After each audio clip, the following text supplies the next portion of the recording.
안녕하세요. 반가워요. 이번에 함께 풀 문제는 2025학년도 수능 37번이에요. 이 문제는 순서 유형이죠. 순서 유형을 풀 땐 시작하는 문장에서 기준을 잡고 단락을 연결하는데, 연결할 때 접속사, 대명사, 관사, 내용을 단서로 삼으시고요. 전부 다 읽고 순서를 맞추기보다는 단락별로 읽으면서 멈춰서 그 순서를 생각해보는 방법을 추천합니다. 자, 그럼 풀어볼게요. 뒷뜰에 있는 새들을 보세요. 만약 한 새가 놀라서 멀리 날아간다면 다른 새들이 따라갈 거예요. 자, not 이하는 부정하는 거죠. 주변에서 기다리지 않으면서요. assess는 평가하다란 뜻인데 여기서는 보다, 살펴보다로 보는 게 좋겠습니다. 살펴보기 위해서요. 그 위협이 진짜인지 살펴보기 위해서 기다리지 않으면서 그냥 날아가 버린대요. 그것들은 간염되었을 수 있어요. 감정적인 전염에 의해서. 자, 감정의 전염 이렇게 됩니다. 자, 그럼 기준을 잡아봐요. 기준은 어떻게 됩니까? 한 새가 다른 새들 따라 한다고 돼 있죠. 그리고 이건 감정 전염일 수 있다고 하는군요. 이게 바로 기준이 되는 거예요. 이 기준을 근거로 우리가 이어지는 글의 순서를 살펴보는 거죠. 자, 그러면 A 단락으로 가겠습니다. 마크가 궁금해 했는데요. 갑자기 마크가 등장했네요. 뭔가 생뚱맞아 보입니다. 줄을 선 새들이 더 무서워하는 건 아닌지. 왜냐하면 그 새들이 모르기 때문에요. 플락메이트는요, 무리의 동료입니다. 그러니까 같은 무리의 새겠죠, 여기선. 무리의 새가 하고 있는 것을 모르기 때문에 더 두려워하는 건 아닌지 궁금해했어요. 감정적인 전염이 불가능했었을 거예요. 각각의 새. 이 그로스빅은요, 콩새류라고 주석에 나와 있는데 간단하게 말해서 그냥 새라고 하면 되죠. 여러분, 그로스빅을 콩새류라고 해석하기보다는 새라고 보는 겁니다. In the linear array. array는 정렬이란 뜻이죠. 그러니까 in the linear array는요, 줄을 섰다는 거예요. 줄을 선. 그럼 여기서 individual grosbeaks부터 array까지 같은 뜻의 표현이 있거든요. 그게 뭐예요? The birds in line이죠. 같은 겁니다.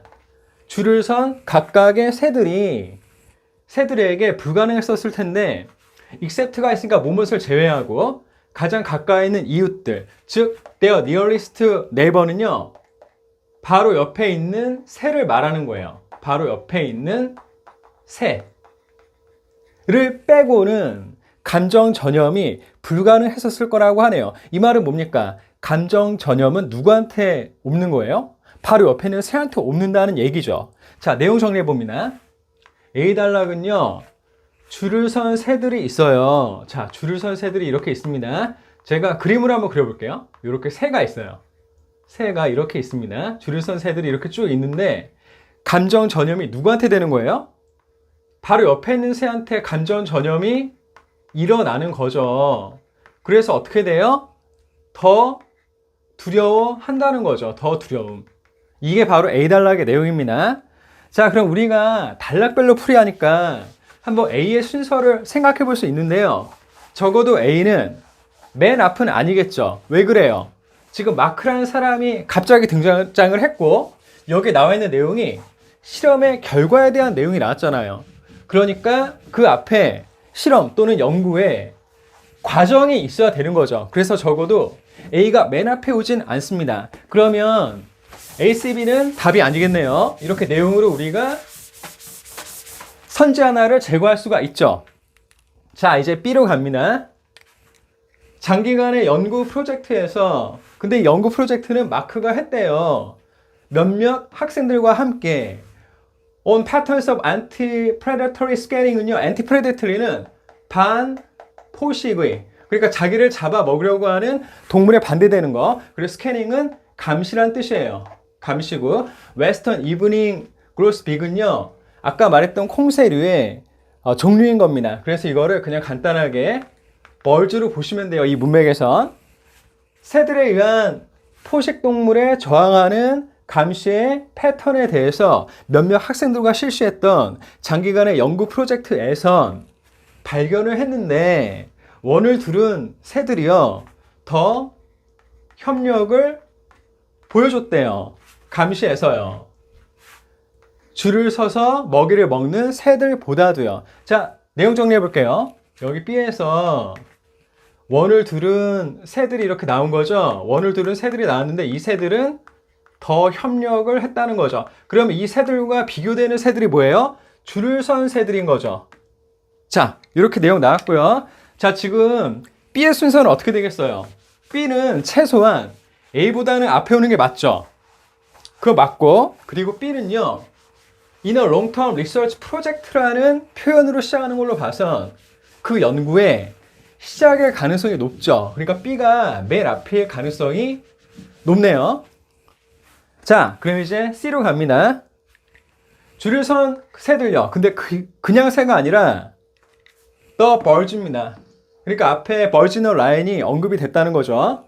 근데 이 새들은 단지 자기 옆에 있는 새만 볼 수가 있었죠. 그 새들은 not only 나왔으니까 bird로서 연결해서 살펴보시고요.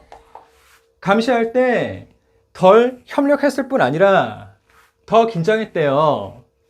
그들의 몸과 머리의 위치를 매우 크게 바꾸면서요. 원을 두른 새들보다도요. 근데 이 원에 대해서 where 절이 자세히 설명하고 있는데 그 원에선 가능했죠. 각각의 새가 모든 다른 새를 보는 게요. 자, 내용 정리해 봅니다. C는요, 원을 두른 새와 줄을 선 새들을 계속 비교하고 있어요. 그래서 여기서 뭐라고 합니까? 줄을 선 새들은 바로 옆만 보죠. 그리고 덜 협력했고 더 불안해합니다. 이에 비해서 원을 두른 새들은요, 어떻게 돼요? 모든 새를 보죠. 모든 새를 봄. 이렇게 되네요. 자, 그럼 우리가 순서를 맞춰볼게요. 어떻게 되겠어요? 일단 간정 전염일 거야 라고 말을 하고 연구가 시작을 하죠. 그리고 이 연구에 대해서 관찰한 내용을 자세히 기술한 다음에 그 결과를 두고 혹시 감정 전염이 이래서 이랬던 건 아닐까? 라고 생각을 하는 거죠. 그러니까 순서는 BCA가 맞네요. 자, 이렇게 풀어봤습니다. 답은 BCA. 우리가 문제를 어떻게 풀었어요? 먼저 주어진 글, 첫 번째 문장들에서 기준을 잡았죠. 그리고 연구에 시작되고 시작한 연구를 자세히 풀이하고 그리고 그 관찰한 내용에 대해서 결과가 이런 건 아닐까? 라고 마무리를 짓는 거죠. 그런 순서대로 보시면 되는 겁니다. 자, 이렇게 어려운 순서 유형의 문제를 함께 푸시느라 애 많이 쓰셨습니다. 그래서 응원할게요. 화이팅! 더 좋은 수업, 더 좋은 세상. 언어를 넘은 치유. 이 꿈에 함께 하셔서 감사드립니다. 그럼 행복하세요. 다음에 또 만나요.